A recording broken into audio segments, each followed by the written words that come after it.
আমি বিশ্বৰ দৰবাৰত আমি অসমীয়া হয়, আমি বিদেশীয়া হয়।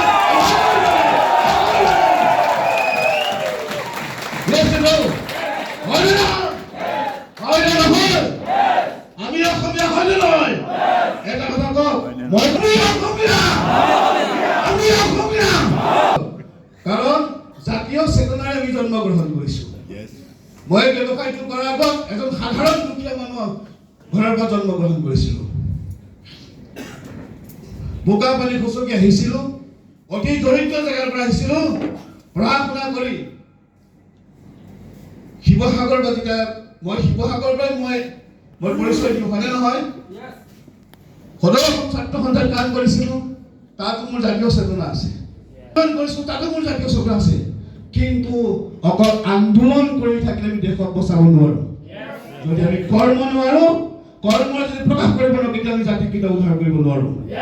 হয়নে নহয়?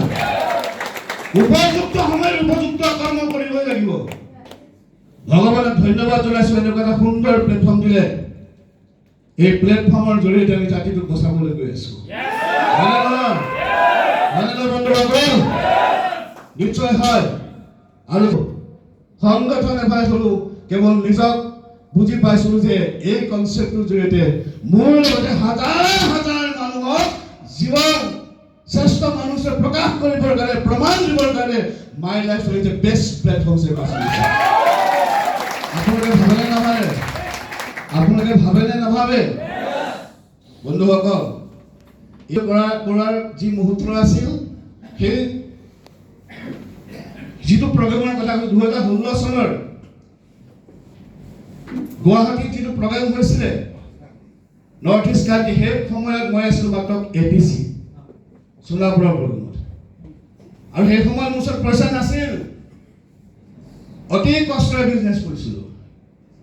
আৰু মই অতি কষ্টৰে 50,000 টকা সুদ লৈ পেলাই গোটৰ পৰা ধাৰ লৈ, বেংকৰ পৰা ধাৰ লৈ এই ব্যৱসায়টো ইনভেষ্ট কৰিছিলো। আৰু এখন বাছ লৈ গৈছিলো। সেই সময়ত ATC আছিল মাত্ৰ। আৰু যিটো চেতনা আছিল, যিটো নৱ নামৰ যিটো ভিতৰত মই সোমাই আছিলো প্ৰমাণ কৰিবৰ কাৰণে, সেইটোৱে মোৰ কাৰণে টাৰ্ণিং পইণ্ট আছিল।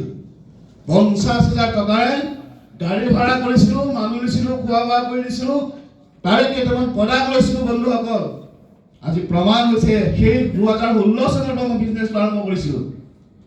2016 চনৰ ছেপ্টেম্বৰ মাহত মই বিজনেছ আৰম্ভ কৰিছিলো। 13 চনৰ পৰা মই কাম কৰা নাই।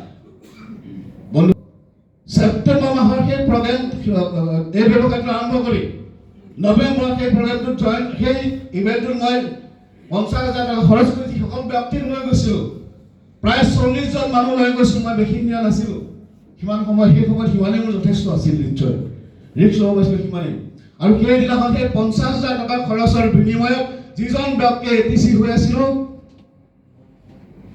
2017 চনত মাৰ্চ মাহত মালয়েছিয়াত আছিলে, মালয়েছিয়াত ইভেণ্ট আছিলে ন, ইণ্টাৰনেশ্যনেল এটা কনভেনশ্যন আছিলে।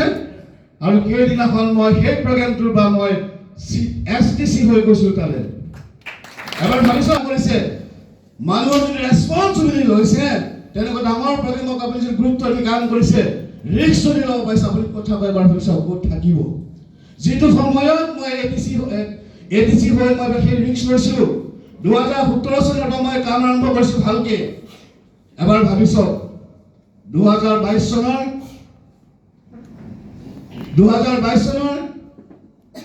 অক্টোবৰ মাহত